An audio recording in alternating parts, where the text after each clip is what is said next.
my name is Cora Rhoads, and I'm going to prove the validity of the Bible without using the Bible. I will prove today that the places, people, and events named in the Old Testament to be true, including the predictive prophecy that is documented in the Bible. Then I'm going to prove the existence of Jesus and who he says he is, and the people who played a role in his life. I'm going to prove for them to be true. First, I'm going to start here with, these are real life pictures of places that are mentioned in the Old Testament. You'll see there's Mount Ararat. It's mentioned 4 times in the Noah story, the Noah account. There's Mount Sinai. That's mentioned 25 times in the Old Testament. And then here's the Mount of Olives, which is mentioned 14 times in the Bible. Jerusalem, as it is today, it's mentioned 801 times throughout the Bible. So now I'm going to go on to the book of Exodus. It's an entire book, which is the second book in from the beginning, 40 chapters long, all take place surrounding these characters in the Bible, and obviously it's the story of the nation of Israel becoming a nation. And in the book of Exodus, it's documented that the nation of Israel was under a Pharaoh as their slaves. Well, the Pharaoh killed the Hebrew children, or the Israelite children, and that's his name. It's hard to pronounce, so I'm not going to try. But here's the monument of that actual Pharaoh that lived. And here's the interesting thing. When he was alive, he had a daughter that rescued a Hebrew baby, an Israelite baby. This daughter was the one who rescued Moses, and she had a younger brother. Well, their father died not soon after, but a few years after he made that proclamation to kill all the Hebrew children, and so she became the Pharaoh until her younger brother was old enough. But here's the interesting thing. So she's the one who adopted Moses, raised him and everything, and she becomes Pharaoh. When her younger brother, the story is all written in hieroglyphics, when their younger brother is the Pharaoh, that's when Moses is fleeing into the land of Midian, and he's there for 40 years. It's when this brother dies, her brother dies, his son, Tutmosis III, is the one who's on the throne when Moses comes back from the wilderness 40 years later and is dealing with this Pharaoh, and that's where we have the 10 plagues. This is how we know this is the Pharaoh and not another Pharaoh, because the 10 plagues that are documented in the Bible happen to be plagues that attacked the exportation goods that Egypt was exporting out to other and other nations. It attacked their water source, it attacked their food source, and including their wealth was attacked by the 10 different plagues. And of course, it attacked all 10 of the major Egyptian gods. So here, God really rocked their world in attacking all those different things. Here's the most interesting thing. The 10th plague attacked the successor to the throne. And then, the story of Exodus, at the end, the entire slave force, the workforce, leaves the country. They exit, and not just with themselves. There's a lot of Egyptians that actually left with them. And when they walked out, they plundered the country without even lifting a sword. They took the wealth of Egypt with them. So now you have this major kingdom falling because there's nothing there. There's nothing left, not even a successor to the throne. And according to Egyptian history, that ended what they call the Old Kingdom of Egypt's history. And this was the last Pharaoh to have ended the Old Kingdom. There was no successor. Isn't that interesting? So that's how we know these were the people that were in an actual real-life documentation of what we call the Bible and the story of Exodus. So now the next story that follows the book of Exodus, a couple books down, it's the book of Joshua. Now Joshua is all about the conquest of the promised land. So the nation of Israel has to go get their own piece of land that they claim God gave them. And their piece of land is called the promised land. And the promised land is mentioned 36 times. You'll read this 36 times in the Bible. And these are all the areas that Joshua conquered. And here's how we know it actually did happen. There's what's called the Amarna tablets. These were discovered in 1887. There are 382 known clay tablets, all written in cuneiform. Here's a really interesting thing. It is detailed accounts, detailed to cities, people, and Joshua's name's mentioned in there hundreds of times of every single city that was captured by Joshua. All written. And this was what we would consider a government document sent to the new Pharaoh that was trying to raise up the new kingdom of Egypt. And this was all found in 1887. Isn't that amazing? A whole book, a second whole book of the Old Testament, completely verified. So then we have, there's peace in the land for a while. There's a whole bunch of kings that end up reigning in the nation of Israel. And then I'm gonna move forward to the second half of the Old Testament. And the second half is predominantly written by a whole bunch of prophets. Okay?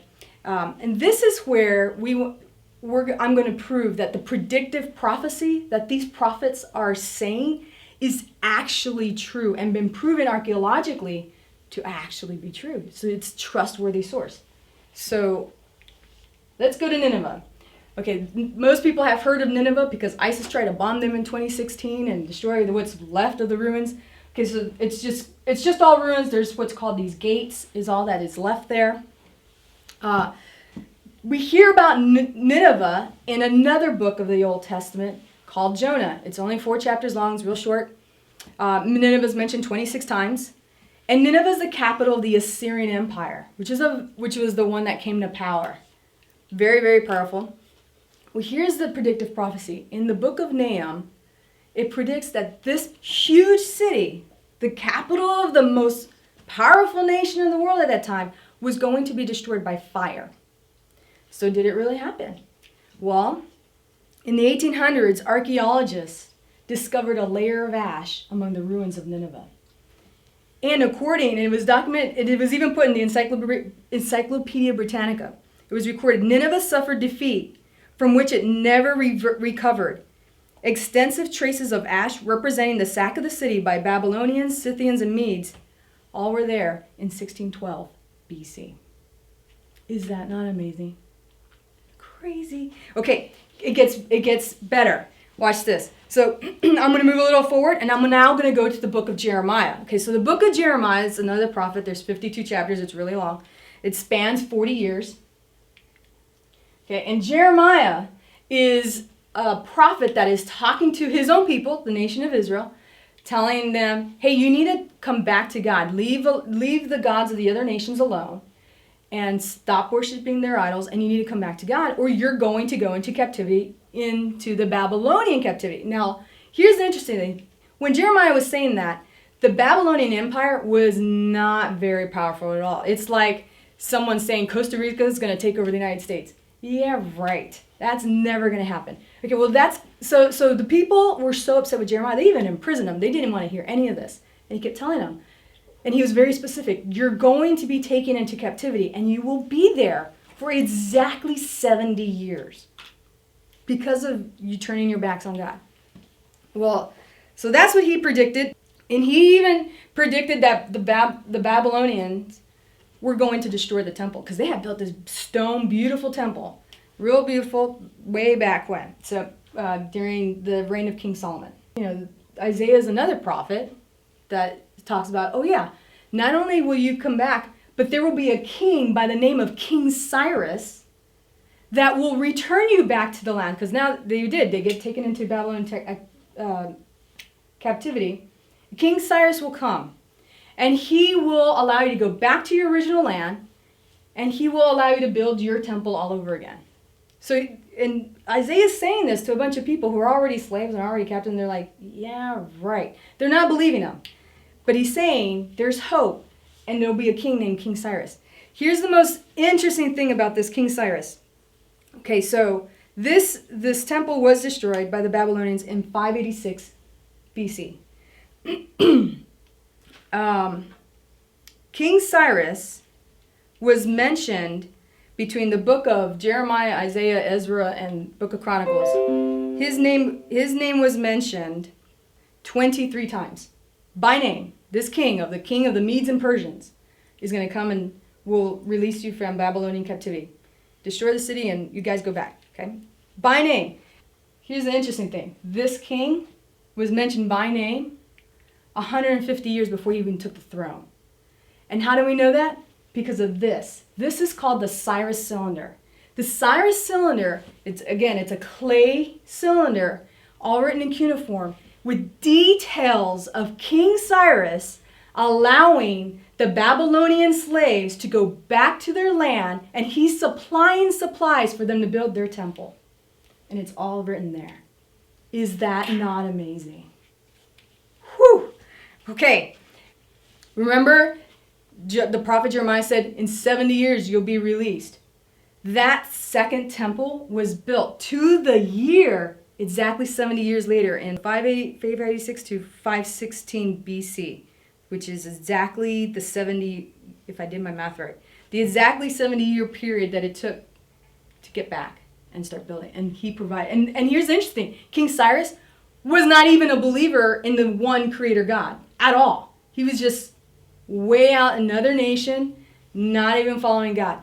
And there was a Jewish historian, and I'm going to talk about him a little bit more, by the name of Josephus, who documented on the Jewish history, saying that the Jews of the day used the Hebrew scriptures to show King Cyrus that his name was mentioned 23 times, that he would be the one to release them and send them back. And it's not and he documents it wasn't the key factor for him to decide. You had already decided that. It just solidified his decision that his name was mentioned 150 years before he even took the throne. I know, amazing. So that's cuneiform. So now here's the question. So what about the New Testament? That's all Old Testament prophecy, and that's just a few of the evidence that's out there. There's so much more out there. That's just a few. What about the New Testament? What about Jesus? Was he really real? Did he even exist? His claim to be God, is that even been proven? Has it ever been documented? Okay, well, guess what? The Old Testament has over 200 predictive prophecies specifically to Jesus. So did they ever happen? Well, guess what? Jesus does show up on the scene, right? Now I'm going to use, there are 9 non-Christian verified historians from the 1st century that actually wrote and documented the events that came out of the 1st century. And the most interesting thing is that the most documented event, the most documented person that came out of the 1st century was actually Jesus. So there's lots of evidence out there. I'm not going to talk about all 9. I'm going to talk about 2 of them. Just 2 of them. So the one that I'm going to talk first about is the one who tells us about Julius Caesar actually existed. Do we all believe Julius Caesar actually existed? Yeah, we do. And we know that there were a whole bunch of Roman emperors out there, right? And we know about the Germanic tribes, the Gauls and the Catans. We've learned all about that. We hear about it in history. Well, guess what? The same historian that wrote about Julius Caesar and all the other Romans also wrote about his name was Tacitus. And Tacitus wrote a book called the Annals. And in the Annals, he wrote about Nero, the Emperor Nero. And Nero was the one who was the emperor at the time when Rome got burned in 64 AD. It was Nero's decision to burn down Rome. And here's a picture of him playing a musical instrument while Rome was being burned. Here's the significance of Nero. Nero is known because he blamed it on the Christians. Well, here is Tacitus documenting this into the Roman historical records, right? And I'm going to quote what he wrote. And this is how we prove the existence of Christianity. This is how we prove Jesus actually was existed. He writes, Nero fastened the guilt on a class hated for their abominations called Christians by the populace. Christus, from whom the name had its origin, suffered the extreme penalty during the reign of Tiberius at the hands of Pontius Pilate. A most mischievous superstition, thus checked for the moment, again broke out not only in Judea, the first source of the evil, but even in Rome. So now he's talking about the spread of Christianity. And he mentioned Christ. That's Christus. It's Christ. Well, now we have another historian. Okay, so that's one documentation. This is Josephus. Josephus is not only a Roman historian, he's also a Jewish Roman historian. Also not a fan of Christianity. He lived during the 1st century. In fact, he was an eyewitness to the destruction of the Second Temple that happened in 70 A.D. And he actually eyewitnessed the diaspora, the leaving of the Christians from that area completely. Josephus wrote 2 books, one called War of the Jews and the other one Antiquities of the Jews. And it's in the book Antiquity of the Jews where he documents in two different places about Jesus. In Antiquities, he's documenting the Jewish Sanhedrin condemning James to death. Well, the name James and the name Jesus were actually very common names in that day. So what Josephus did is he had to add in more descriptive words in there so we knew which James is he talking about and which Jesus is he talking about. And this is how he stated it. That the Jewish Sanhedrin was condemning James to death. And James describes as, quote, the brother of Jesus, the so-called Christ. Interesting. It gets more interesting. So Josephus, here's the second place where he documents about Jesus being alive. Josephus, he documents, and now I'm going to quote him. I'm just going to read it right from him. About that time there lived Jesus, a wise man, if indeed one ought to call him a man, for he wrought surprising feats. He was the Christ, whom when Pilate condemned him to be crucified, those who had come to love him did not give up their affection for him. Now I'm going to take a pause here because Pontius Pilate is meant. I just quoted him from the last historian named Tacitus, and now we have another historian named Josephus mentioning Pontius Pilate. Did Pontius Pilate ever live? Well, yes, he did, and this is what we call the Pontius Pilate stone.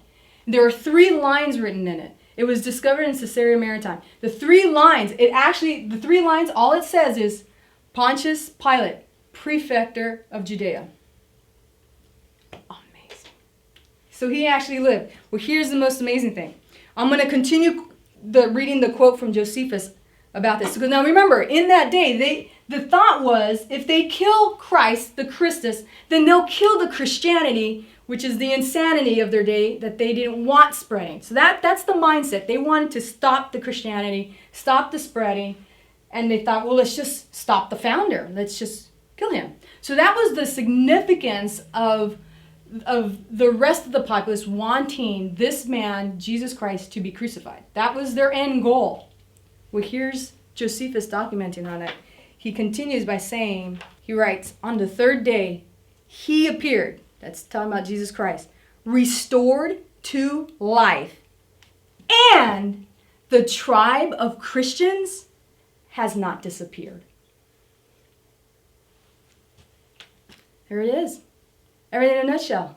Now you can believe the Bible and all the teachings from it, not in spite of the evidence that is out there, but because of the evidence that is in there. And that's somewhat quote from Detective J. Warner Wallace. He wrote a book called Cold Case Christianity, and that's what got me started on this journey. It shows a tip of the iceberg of all the evidence that is out there. There's so much more out there. But this, I think, gives you a glimpse that now you know you're not part of some cult. You're not following just some fickle feelings. This truly is the real deal.